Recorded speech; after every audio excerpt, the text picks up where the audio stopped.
ఆంధ్రులు ఆరంభ సూర్యులు అని గతంలో అనేవారు. ప్రస్తుతం ఆ మాట వినపడడం లేదు. అయితే ఇది ఎందుకు అనాల్సి వస్తుందంటే, అమెరికా ప్రెసిడెంట్ డొనాల్డ్ ట్రంప్ అధికారంలోకి వచ్చిన తర్వాత ప్రభుత్వంలో అనవసరపు ఖర్చు తగ్గించడానికి ప్రత్యేకంగా ఎలన్ మస్క్ నేతృత్వంలో ఒక డిపార్ట్మెంట్ ఏర్పాటు చేసి ఆయనకు బాధ్యతలు అప్పగించారు. తీరా ఆయన బాధ్యతలు చేపట్టిన తర్వాత ఎడాపెడా ఉద్యోగులను తీసేయడానికి అధిక ప్రాధాన్యం ఇచ్చారు. తర్వాత ట్రంప్కు మస్క్కు మధ్య అభిప్రాయ భేదాలు ఏర్పడడం, ప్రస్తుతం ఆ డిపార్ట్మెంట్ ఉనికే లేకుండా పోయింది. ప్రస్తుతం డిపార్ట్మెంట్ ఆఫ్ గవర్నమెంట్ ఎఫిషియన్స్ లేదా డోజ్ అనేవాళ్లే లేకుండా పోయింది. ఆ వివరాలు ఏంటో ప్రత్యేక కథనంలో తెలుసుకుందాం. డొనాల్డ్ ట్రంప్ రెండవసారి అధికారంలోకి వచ్చిన తర్వాత ఆయన అమెరికాను ఎక్కడికి తీసుకెళ్తున్నాడో ఎవరికి అంతు పట్టకుండా ఉంది. ఆయన రాకతో అమెరికా ప్రజలు తీవ్ర ఇబ్బందులు పడుతున్నారు. ఆయన తీసుకుంటున్న నిర్ణయాలు ప్రజలకు సంకటంగా మారుతున్నాయి. వచ్చి రాగానే పూనకం వచ్చినట్టు అన్ని దేశాలపై సుంకాలు బాదాడు. దీంతో దేశంలో ద్రవ్యోల్బణం విపరీతంగా పెరిగిపోయి సామాన్య అమెరికన్కు పట్టపగలే చుక్కలు కనిపిస్తున్నాయి.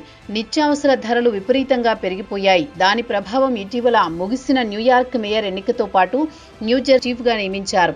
ఇక డిపార్ట్మెంట్ ప్రధాన ఉద్దేశం ప్రభుత్వ కార్యాలయాల్లో అనవసరపు ఖర్చులు తగ్గించడం. దీని ద్వారా ప్రభుత్వానికి $2 ట్రిలియన్ ఆదా చేస్తానని హామీ ఇచ్చాడు మస్క్. $2 ట్రిలియన్ అంటే ఇండియన్ కరెన్సీ ప్రకారం 175 లక్షల కోట్లుగా చెప్పుకోవచ్చు. మస్క్ బాధ్యతలు స్వీకరించిన వెంటనే బ్యూరోక్రాట్లను ఇంటికి పంపించడం మొదలుపెట్టాడు. ఉద్యోగులను వేధించడంతో పెద్ద సంఖ్యలో ఉద్యోగులు రాజీనామా చేసి జారీ చేస్తూ డోజ్ను ఏర్పాటు చేశారు. ప్రభుత్వ పనితీరును మెరుగుపరచడంతో పాటు ఫెడరల్ గవర్నమెంట్లో అనవసరపు ఖర్చులు తగ్గిస్తానని హామీ ఇచ్చి డోజ్ను సృష్టించాడు.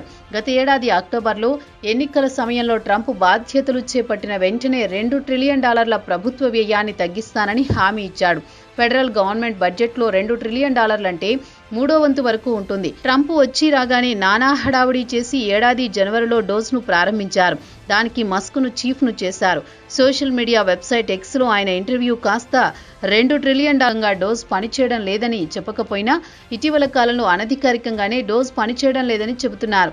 అది కోసం తన ప్రభుత్వం సాఫీగా సాగడానికి నిధుల కొరత లేకుండా అదనంగా $3.5 ట్రిలియన్ బిల్లును ఆమోదింపజేయాలనుకున్నాడు. ఈ బిల్లుకు మస్క్ తీవ్రంగా వ్యతిరేకించారు. డోజ్ ద్వారా తాను అనవసరపు ఖర్చులు తగ్గించడానికి ఉద్యోగులతో తిట్లు తింటూ ప్రభుత్వానికి మేలు చేయాలనుకుంటే మీరు మాత్రం విచ్చలవిడిగా ట్రిలియన్ల కొద్దీ డాలర్లు అప్పు చేసి ఖర్చు చేయడం వల్ల ప్రయోజనమేమీ ఉండదని, ఇప్పటికే అమెరికా అప్పులు $37 ట్రిలియన్ నుంచి $40 ట్రిలియన్ పెరిగిపోతాయని మస్క్ స్పెండింగ్ బిల్లును వ్యతిరేకించారు. దీంతో ఇరువురి మధ్య సంబంధాలు బెడిశాయి. ట్రంప్ అప్పటి వరకు మస్క్కు చెందిన టెస్లా ఎలక్ట్రిక్ కార్లపై సబ్సిడీ ఇచ్చేది. దీనిపై కోత విధించడంతో పాటు మస్క్కు చెందిన స్పేస్ ఎక్స్ను కూడా విధులు ఇవ్వమని తేల్చడంతో ఇరువురి మధ్య సంబంధాలు దారుణంగా క్షీణించాయి. అయితే ఇటీవలే Saudi crown prince Mohammed bin సల్మాన్కు వైట్ హౌస్ డిన్నర్ పార్టీకి మస్క్ను ఆహ్వానించారు. మరి ఇద్దరి మధ్య స్నేహం చిగురిస్తుందా లేదా అనే మాత్రం తెలియదు. మొత్తానికి ఇరువురు కలిసి ప్రారంభించిన డోజ్ అనే ప్రయోగం మాత్రం ఘోరంగా విఫలమైంది. దీనివల్ల లక్షలాది మంది ప్రభుత్వ ఉద్యోగులు రోడ్డున పడేశారన్నది అక్షర సత్యం.